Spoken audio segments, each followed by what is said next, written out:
Hey everybody, it is Black Spring with Autumn here. If you're new here, of course I'm equally excited to have you here. Anybody watching any of this impeachment debate slash show? Kind of another painful show. I'll have to say for me, I have not heard anything new so far. In fact, what I did notice right away, of course, it starts out like a dignified exercise, and then it kind of morphs into something else. But I will say we did start out with an invocation, with a prayer, which to me is almost it's very blasphemous for me to meet to that they even we the Democrats are anything but solemn and prayerful. So it's interesting that they, of course, I'm sure it's tradition, of course, and it's also a part of many things, a part of American dignified ceremonies or processes, but it's still hard to stomach that with the Democrats being involved. This is not a very somber event. I digress. I'll keep going here, but thank you guys all for being here. And this whole exercise at some point started to resemble MCs or even an audition at times. So I just want to just drop in with an update here. I don't know if you're still watching. Looks like we're up to Article 2. They're showing obstruction of Congress. 216 needed to impeach. We have 3 nays from the Democrats. And we have 211 yays. Looks like a few people haven't voted. I guess the independent would be Bernie Sanders. I mean, which Bernie Sanders, of course, Bernie Sanders is a bit of a, he's a Democrat. He's a Democrat. But I imagine maybe that's his representation there in the independents. However, I digress. I just want to give you a little bit of, I'm going to paraphrase some of the things I heard today. And then I also want to kind of contrast what I think the litmus test is between these two parties right now. But I'll go on here, which for one, I started out hearing, of course, these are from Democrat Congress members that I'm quoting. I'm not going to quote the specific ones, and I will at some point I will, but not right away. Right away, you get, our world is better off if our allies are stronger. These are such vulnerable allies, these Ukrainians. And their new President Zelensky was manipulated by none other than Orange Man Bad and his withholding funds, American taxpayer funds, from the Ukraine.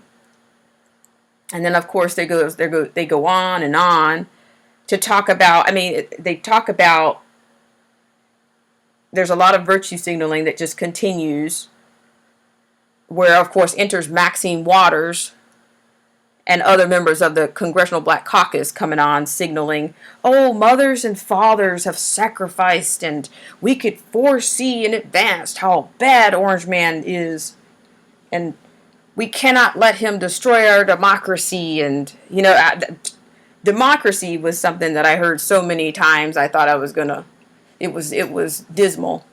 I heard our democracy. And President Trump has now been impeached on Article 2, you can hear that. Of Congress, which says Article that the president instructed administration officials not to comply with congressional subpoenas. During these 2 votes on the articles, President Trump has been speaking live at a political rally in Battle Creek, Michigan. That's live on C-SPAN 2.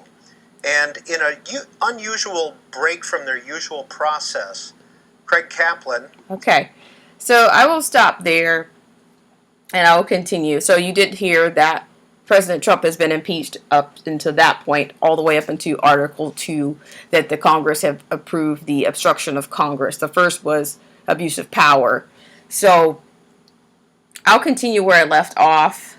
This is just, it's a circus. It's a circus, but it's very disturbing because we are at a turning point in this nation.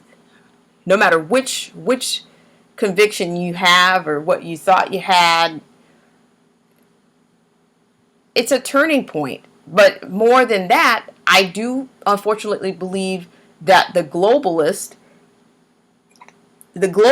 are the ones that are going to shape this nation.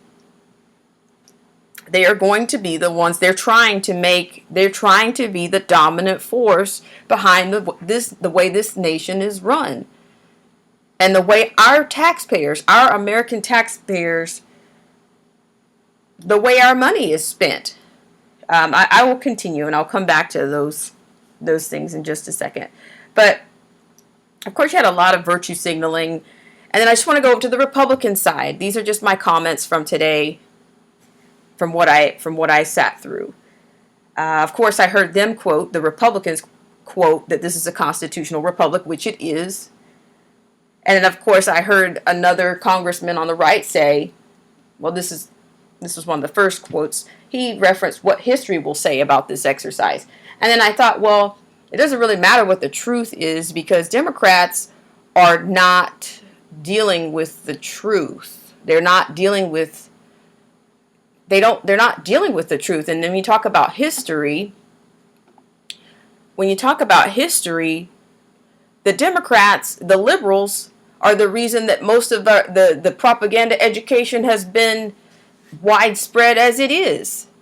Most kids don't know anything about the parties, or why the Civil War happened, or who was on which side. And many of these textbooks are written by liberals. So what is the future going to say if the globalists and the Democrats and the liberals are writing the history, if they're rewriting histories, pulling down statues all over the country, putting up all gender restrooms, and just changing? If history is changing this much, what will history say? I don't think it's going to represent truth, because liberals, progressives, most of these people have ideologies of nihilism, that they don't believe in absolute truth. They say they don't until it doesn't work for them anymore. So they actually believe in social protections. They believe in large government, and they certainly and they don't believe in truth. So what will history be based on? It's going to be based on they're making it up as they go along. They're rewriting the standards, and they're also going to rewrite history. I'd be curious to know what it says about this particular exercise, this impeachment scam. However, I will say that the biggest litmus test between the two parties is that the Democrats are in the tank socialist and globalism. They are all for social protections. They're all for mass and illegal immigration. They're for large government. They're for all of those things. And then so you have a secular set of values, and then you have an American set of values. And right now, the secular values have kind of taken over the nation, because it was established a long time ago. The indoctrination of our nation started long ago.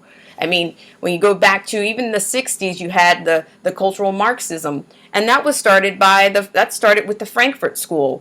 We had German scholars that were awarded fellowships to come to this nation, and their fellowships would turn into heads of sociologist departments in the Midwest. We had Adorno, Horkheimer, Marcuse. They believed in the same things. Nihilism. They